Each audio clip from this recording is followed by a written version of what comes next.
MVP, the Mo Vaughn Podcast, powered by Perfect Game and Vaughn Sports Academy. Will Burge alongside the man himself, Mo Vaughn. As always, Mo, how we feeling? How we doing, baby?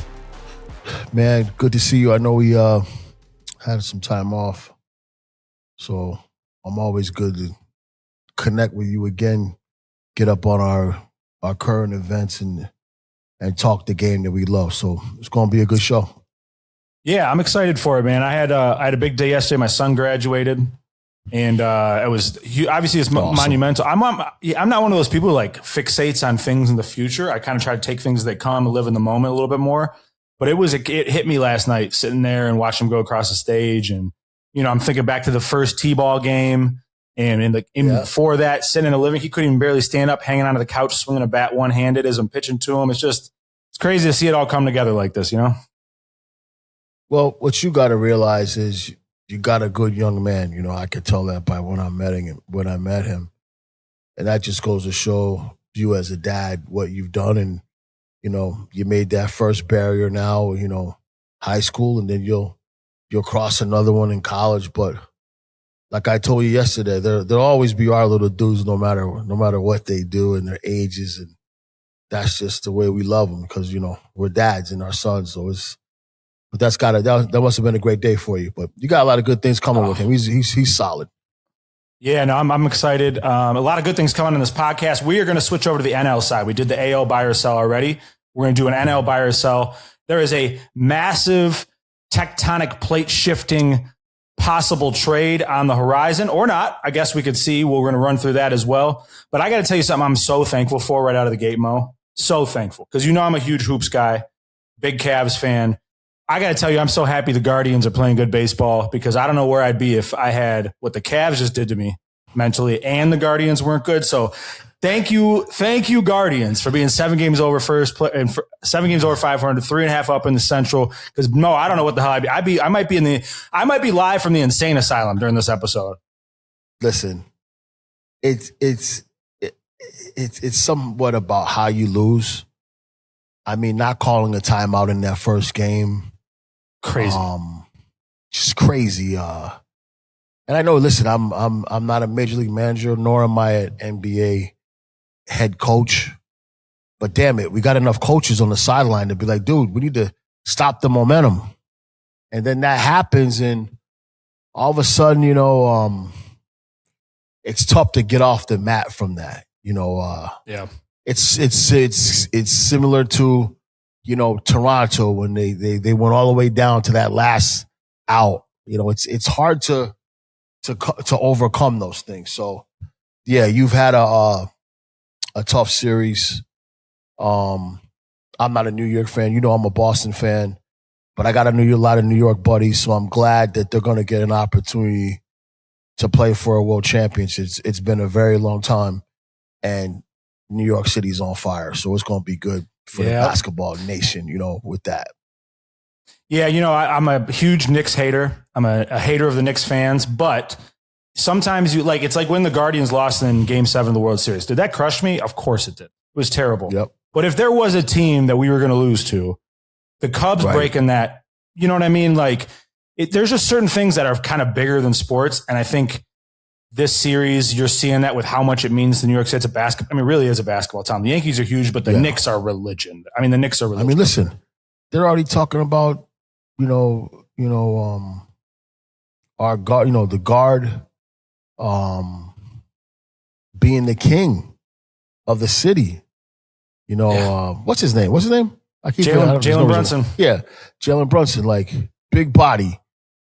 He's already being talked at as the king of the city just from this championship run. And there's been a lot of great guys that put on New York uniforms. Jeter, the world champions, and Eli's got too. Joe Namath, the Rangers, the Islanders, all of that crew.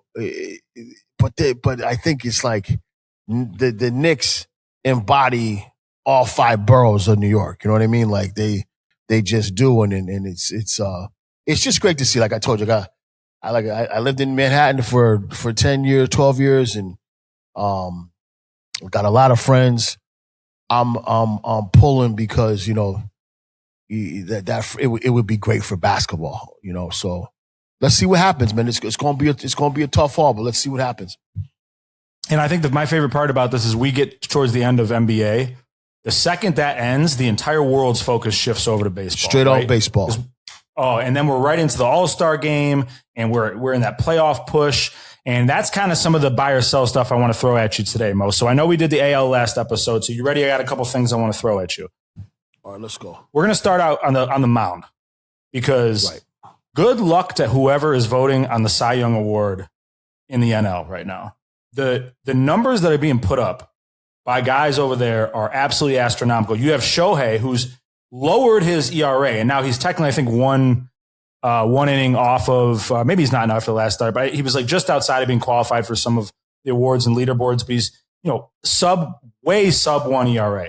You got Skeens, who had a stretch for over a month where he didn't even walk a guy, and his ERA is sitting around 1. You got Mizorowski, who's sitting 103 and is absolutely unhittable. Mo, you got Mason Miller, who is from the back end of a bullpen carrying a baseball team right now because they are not very good offensively. We're going to get to them. That's another buy or sell. You got Sanchez over there. There is so many guys in the NL that you could make a case for the MVP. So this is my buy or sell to you. Buy or sell that if there was an MVP award that was both AL and NL combined, that the NL would have at least 2 of the top 3 vote getters. Oh, yeah, I agree with that. 1,000%. I mean, you just named them. Mizorowski. You named Shohei. You named, you know, Mason Miller. These guys are like Paul Skeens. These guys are like throwing elite stuff consistently on a every night basis, giving their teams a chance to win. I don't know who it's going to come down to. I mean, Mason Miller coming out the back end for the Padres when they can't hit water right now if they fell out of a boat, but they're still, 1, 2, 3 games into the race in the, second in the division. It's just unbelievable, but guys are good. Guys are bigger. Guys are mastering their craft of pitching. They're just doing great things, and there's no crystal ball that could tell us what's going to happen at the time of the Cy Young. But right now, what a damn good race you have with these guys, and all these teams are they're in contention. Yep. They're all gonna be there. They're all gonna have that thing when you walk to the ballpark. Like, I just got to keep my team in it. I got to keep keep my guys going, and that's gonna create for a tremendous race, especially in the National League. They're throwing wiffle balls. That's the only way you can describe it. When they're throwing, it looks like wiffle ball out there. That's how these pitchers are moving, different directions, the exact same arm slot. I want to, when you look at these different guys, whether it's Mizorowski with that crazy velo, it's Shohei with 6 pitches. And the height of him.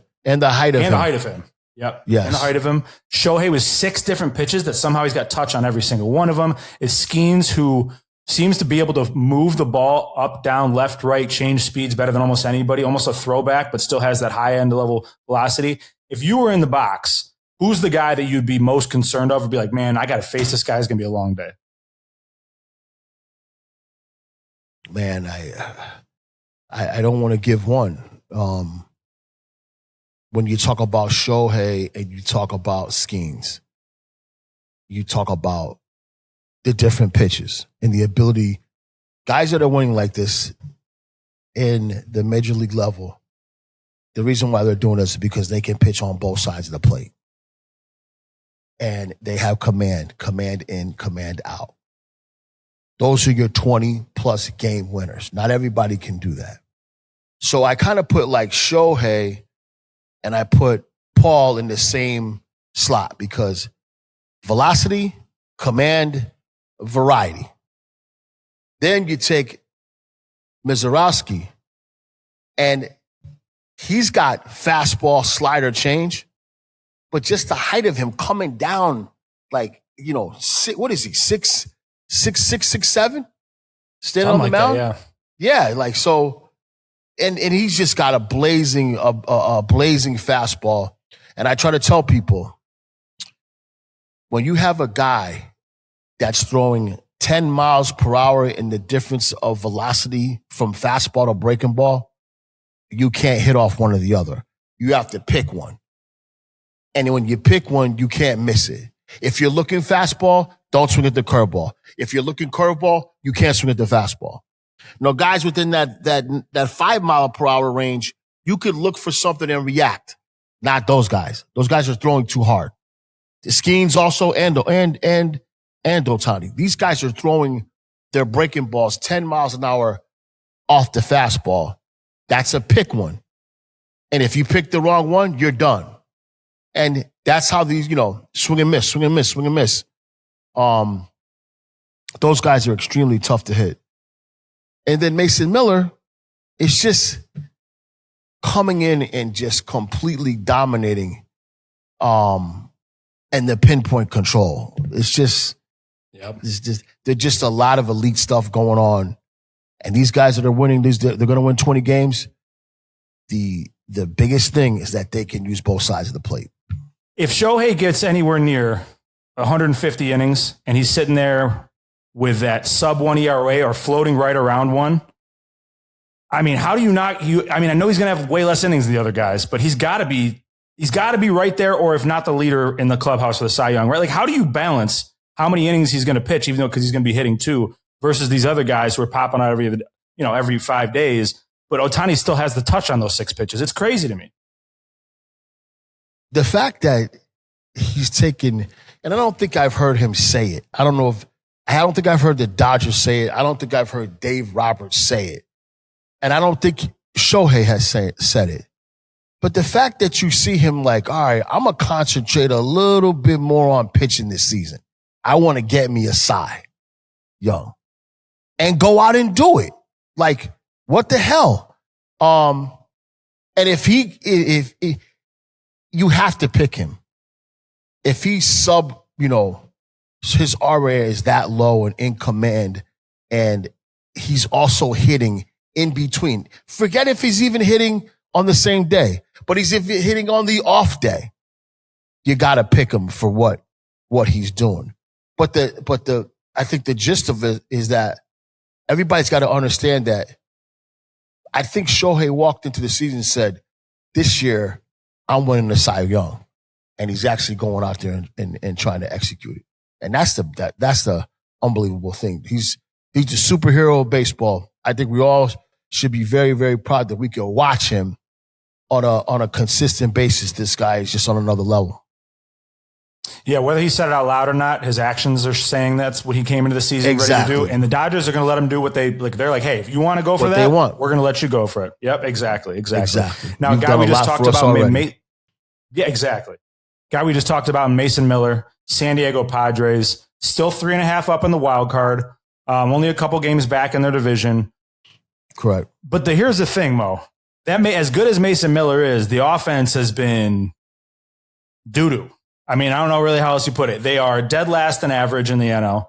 They're second to last in on-base percentage, OPS, slugging, you name it. They're right towards the bottom.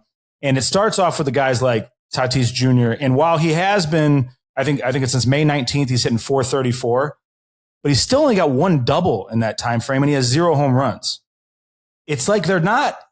So here's the buy or sell. You ready? Are you buying or are you selling that the Padres can survive with this formula of baseball for the rest of the season and still make the postseason? I'm selling that. You cannot hit with this type of production and win. Eventually it's gonna break, or your bullpen's gonna break. I mean, a lot of times you need those games where they break it open and get rest. Just like sometimes you need a game where somebody comes in and sucks up 7 or 8 innings. It doesn't happen much, but you need that sometimes. But you can't sustain anything when you're not even giving your starters an opportunity to be successful. Now, I just think I don't really know why. A lot of it looks to me like, people look like they're thinking too much. They're relying too much on numbers. It's all about feel. I know I'm open to all new school baseball things, but I always get back to the old school. Look at what Mattingly has done for the Philadelphia Phillies since he has come aboard. He simplified it in 2-0 counts. You look for fastballs. 3-1 counts. You look for fastballs. You get down in the count. You try to stay inside the ball, hit the ball the other way. And I think sometimes, because to me, they're too talented. Machado, Tatis Jr. There's a bunch of names that have played in key situations. Xander Bogaerts has won a world championship. There's too many guys that, as professionals, that know what they're doing and have a track record. So I just think that maybe the thinking may be off, and they can correct it if they get back to doing normal things.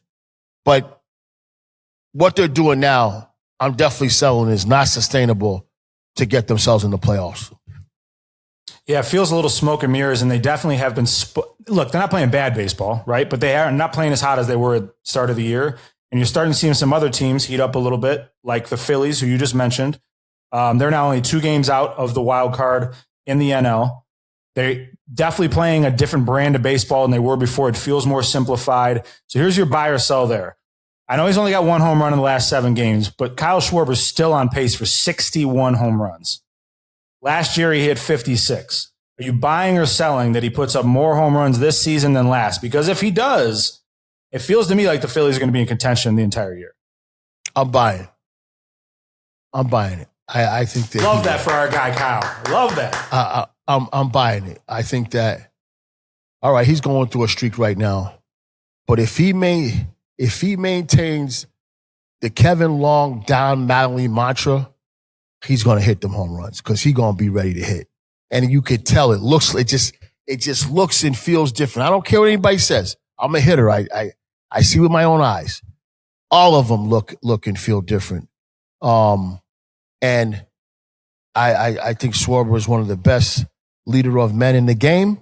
I think he has the mindset to be consistent. I think he takes on the leadership role in that clubhouse to a T. And if anybody can do that, if they just stay on pace and stay with Long and Mattingly, I think he can break it. The Reds, half game out of the National League wild card, the Tito Francona factor, right? This is just his team just hang around no matter what happens. Mo, if I were to tell you before the year they were going to go through a 5-ish week stretch with their bullpen had over an 8 ERA, you would tell me this team was out of contention. And look at them. They're still only a half game back in the wild card. They're scrappy. So here's what I'm saying the buy or sell is. Not if this is true or not, they're going to get to contend, but buy or sell that they need to make a move in the bullpen to get across the finish line and get into the playoffs this year. I'm buying it. I think they do. You look at Tito in Boston, always in it. You look at Tito in Cleveland, always in it, went to the World Series. He knows how to run a team and how to run a bullpen. You're there now. And I'm not saying that you've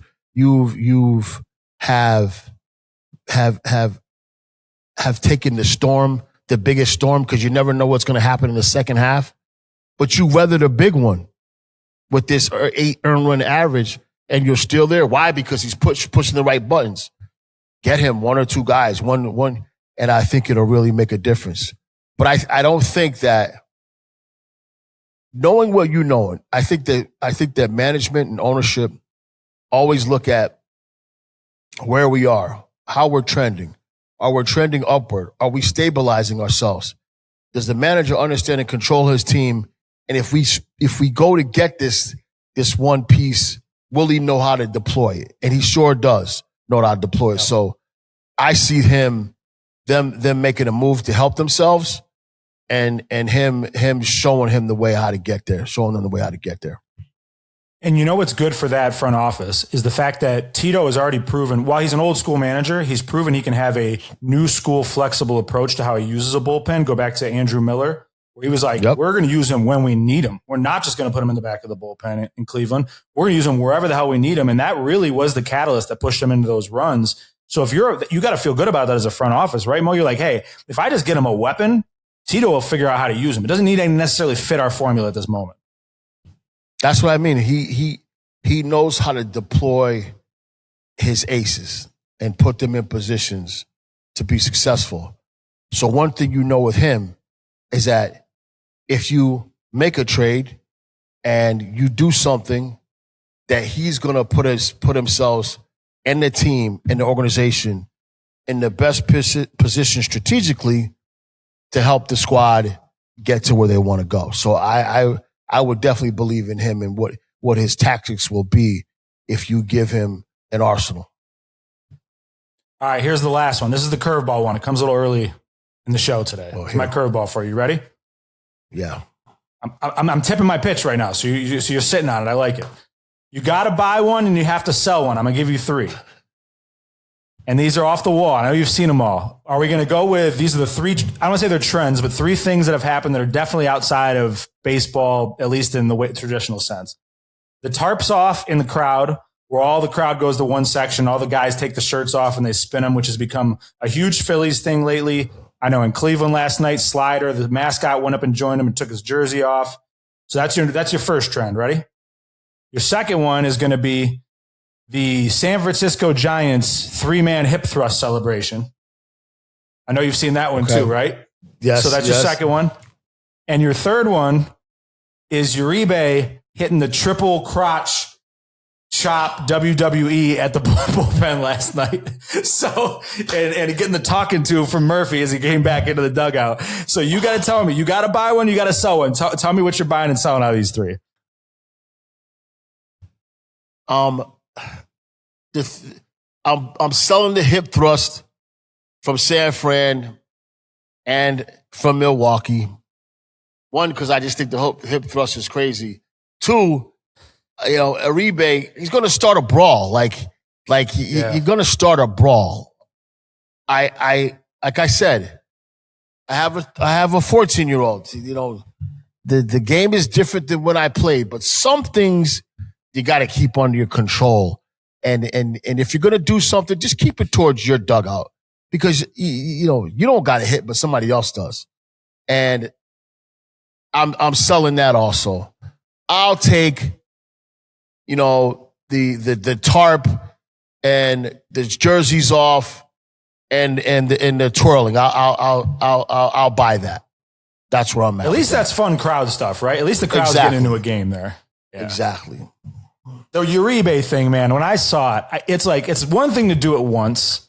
It's another thing to do it twice. 4 feels extremely excessive. It's like, guys, I get it. Listen, we're all emotional. We're this or that. But some things just are they can cause a lot of stress brought to your team and your squad, and people can get hurt. And the thing about it is you're not going walking up to home plate with a helmet, with a bat and a helmet. And all this is going to happen to other guys by your antics. I have lightened up. We got to bring fun to the game. I love that now. You know me, we WBC, we were like, yo, this is where it's at. But yeah, it was fun. Let's not agitate the others. There's some adages to, let sleeping dogs lie. You know what I mean? Like, this do your job, have a little fun, and get off the field. That's kind of how I feel about it. And you got the backwards K in that big moment too. You didn't really need to do all that. It was already there was an exclamation point on it. Listen, I like Murph, the way he handled it. It was embarrassing, and it's not what Milwaukee does. Milwaukee seems to me like a lunch pail type of team, and I'm sure some guys in that clubhouse are going to go speak to him in the mirror to make him understand that's not what we do. But I get it. I get the fun. It's 2000. 26. There's new things happening. It's not the same old baseball, even though it needs to be played that way. I get it. But let's not get our position players in trouble with these type of actions. And because, in our day, there would be some helmets flying.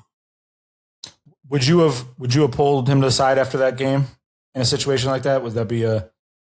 See, I would have pulled him aside as a player and be like, yo, bro, what are you doing? You're not the one that's got to go out there and swing the bat. We do.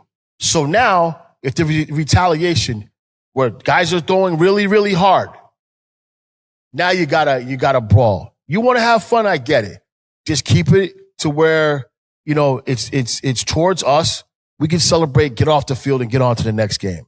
That's what you say to them. I understand you're excited. We are too. We're excited for you. But let's not put ourselves in jeopardy for antics that were unnecessary. Yeah, I think I'm sure he had that same conversation with at least one person in that clubhouse. Absolutely, and it was definitely a position player. Crazy. Yeah, it's crazy. All right, we got to get to the biggest news of the week, and it's something that you and I kind of went into the crystal ball and predicted, right? When we talked about the Scooble Scope and Scott Boras going out and doing his media tour after this whole thing, we both sniffed the air and said, all right, there's more to this than just him talking about him coming back. This is also setting the table for possible trade scenarios if Detroit stays out of it. And lo and behold, Detroit sits 6 games out of the wild card. Mo, they have no offense. They're injured to high hell. The bullpen's shaky. And I think they do need to look at this thing holistically and say, is now the time to trade, Tarik Skubal, who's would bring back an absolute haul. There'd be 15 to 20 different suitors trying to go after him, different levels of reality to that. First, Mo, do you think that they should go down this rabbit hole of trading him? And then 2, I guess how crazy is it that he's coming back this quick too? Because we just talked about this. That was like, what, a week, 2 weeks ago we talked about this, and they're saying he might be back in another week or so now. First question is, should we do the trade? I think you got to go get with the owner, general manager, and manager and decide, what do we want to do here? What do we have on our squad? Do we have the ability within our framework that we have currently to get back in this thing? Our injuries, the age, what our history has been, who's doing things well, who's not. If we keep Tarik here right now, do we have the ability? And if we don't, what he's going to bring back through the age and different position players and whatever it's going to be, is that going to make us better in the future? That's kind of how you got to look at it. That whole, where are we? If we keep him, can we get ourselves back into it with what we have? Because they're not going to go out and make a trade. They're going to keep what they have and try to reshape it to get back in the playoffs. If not, this is what we need to get for the haul. And we're going to make a splash and get some players back and revamp. What stinks about it is, like I told you, you have these runs. They had a great run and they were this close. And then, the injury bug, certain things, boom, boom, boom. All of a sudden, you're on the bottom end of things now. Now you're questioning, what we have to do. What direction do we need to go?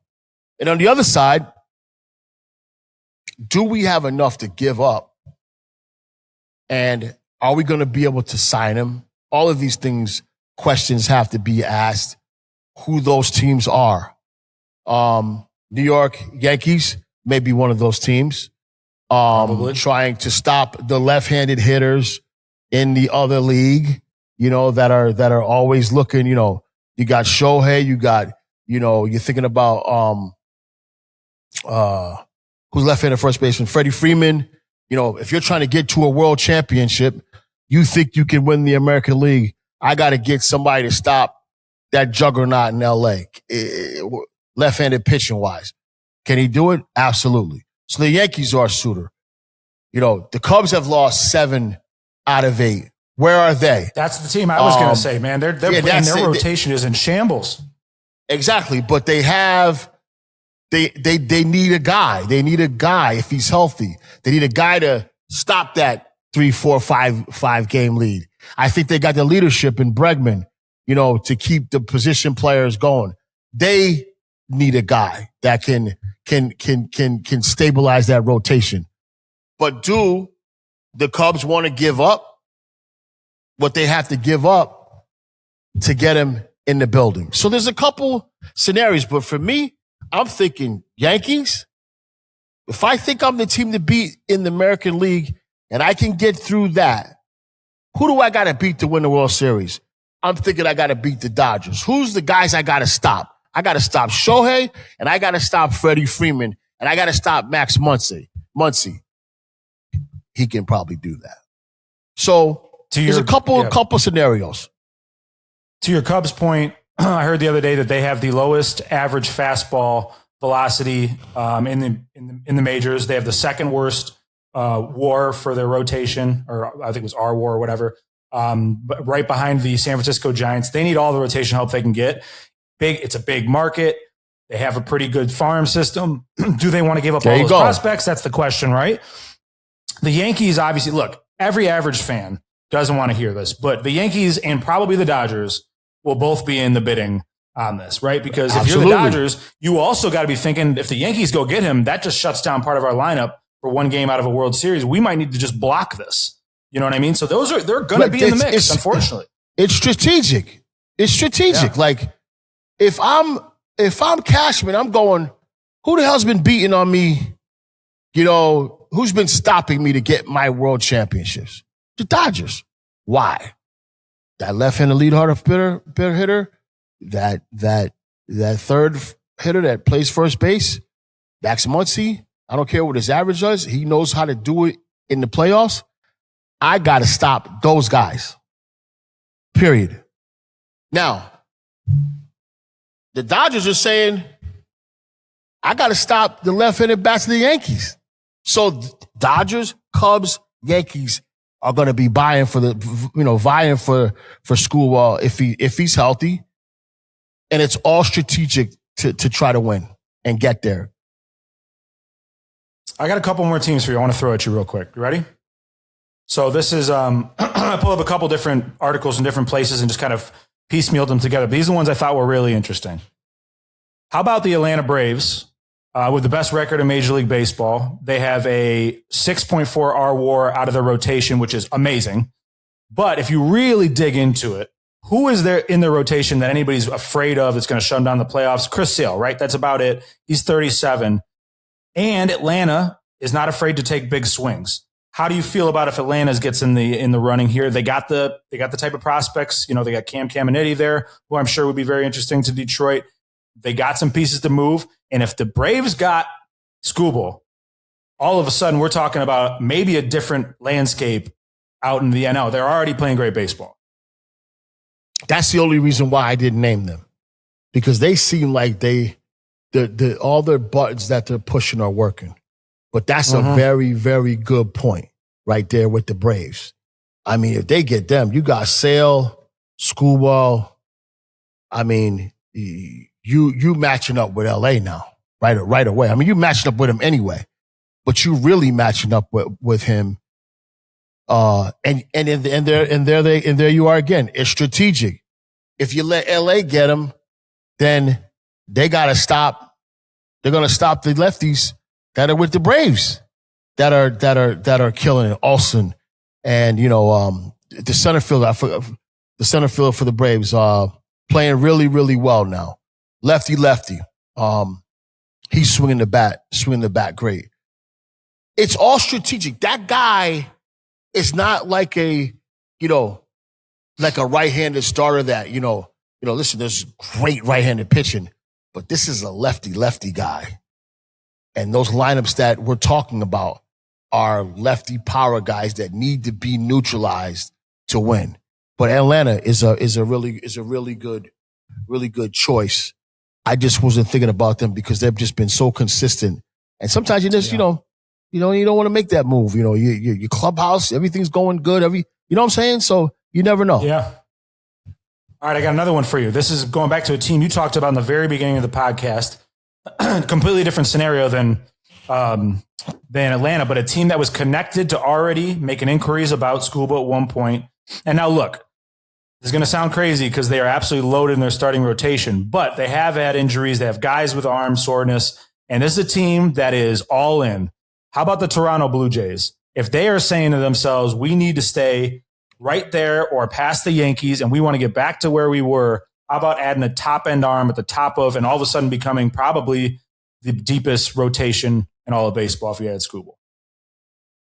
Listen, I think that what do you have to give up? Okay. Is that going to decimate your team when you do it? But then again, there's one of those guys that you infused into your starting rotation, and now you got the juice back. You're feeling strong again. Like, all right, we did that thing that we needed to get us back over the hump, and that they've been there already. They already tasted it. They don't want to get away from that taste. They want to taste it again. So that's another guy that he's a guy that can on the rotation side put you right back where you need to be. You're already feeling good. You beat the Yankees. You already know how to do that. You understand me? You're not afraid of that. But yeah, Toronto, that would infuse them with some juice to get them going and put their mindsets where they need to be to try to get back on top. I'll tell you one team that I'm hearing a ton, Mo, and I'm just not buying it. None of the pieces make sense for how this would even work for them. Is the San Diego Padres. They have the 29th ranked farm system. They don't have the pieces. So that means you're trading major league ready guys. Your offense already isn't good enough. Do you agree? I don't see it. I don't see how that works. Listen, that might be just said to keep their fan base, reacting in a positive way. I don't think there's much there to get from the Padres to make that trade. And, I think Skubal wants to go to a place where they know they're going to be in the running for that championship. If he has the ability to choose. I think he wants to be, and I'm sure Boris wants to maximize his value, putting him in that championship realm also. Yeah, the one thing they're not afraid to do is spend money down there in San Diego. I just don't know how they get them. I don't know how you even get them. Right, yeah. You just don't have them. You don't have the bullets. Yeah.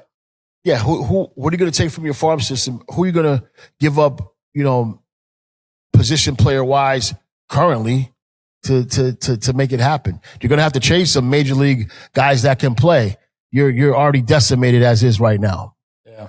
Yep.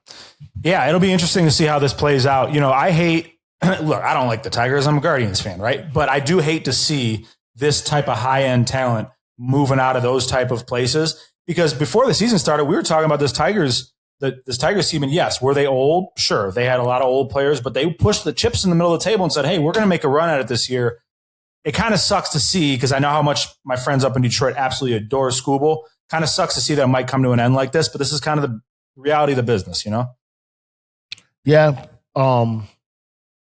That's why I always tell you, man, when you have a chance to win a championship, you got to win it, because nothing is guaranteed that you're going to get back there. Nothing.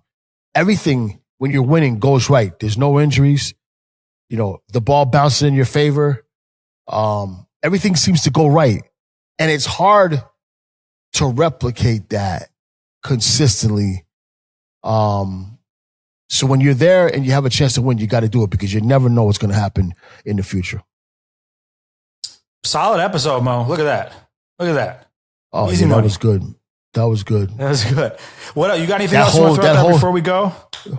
I'm very intrigued by that whole now Dodgers, Braves, Yankees. Who was the other team? Dodgers, Braves. I threw Blue Jays out there as well. Blue Jays.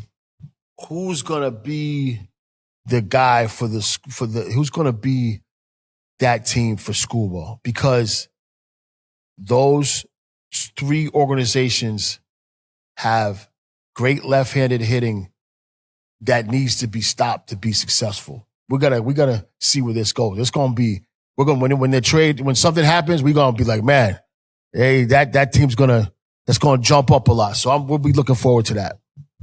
Oh, it's going to time up perfect. Like I said, NBA is about to end. All the eyes will be on Major League Baseball right as all this stuff's taking place, and we'll be off and running the rest of the year, Mo. It's just heating up. It's getting fun, man. It's getting fun.